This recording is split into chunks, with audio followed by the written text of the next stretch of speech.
In a small remote village nestled in the vast savannas of Africa, there lived a young girl named Amara. She was a frail, skinny child, with limbs as thin as the branches of the baobab trees that dotted the landscape. Her skin was stretched tight over her bones, and her eyes, large and sunken, glimmered with a quiet determination, even as her body betrayed her with constant fatigue and pain.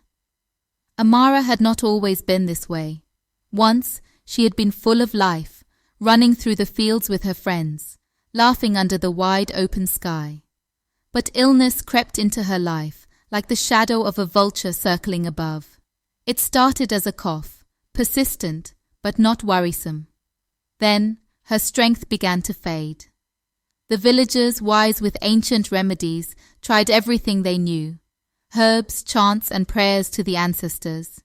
But nothing could shake the sickness that clung to her like a second skin.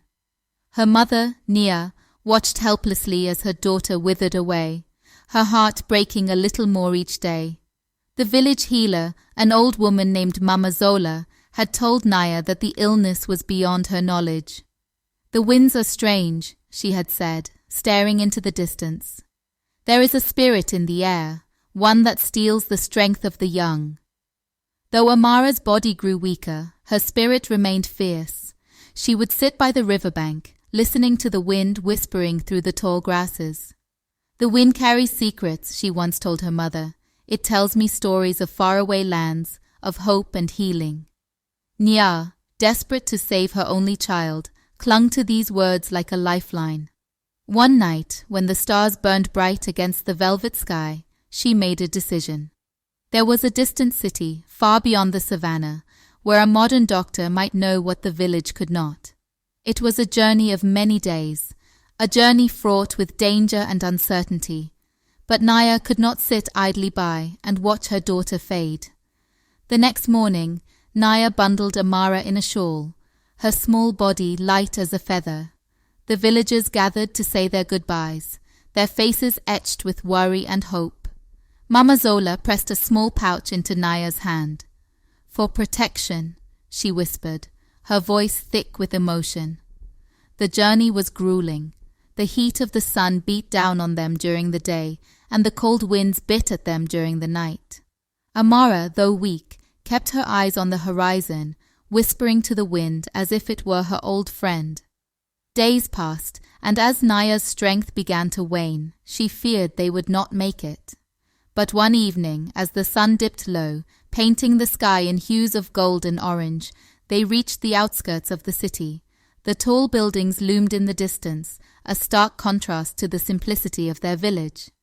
Nyah found the hospital, a place that seemed to buzz with energy, so different from the stillness of the savannah. The doctors examined Amara with puzzled expressions, running tests and speaking in words that Nyah did not understand. But she did not need to understand their language to know one thing: there was hope here. Weeks passed, and slowly Amara's strength began to return.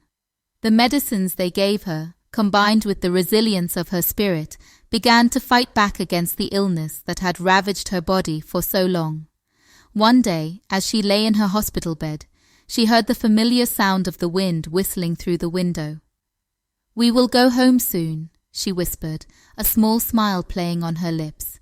And indeed, one day they did.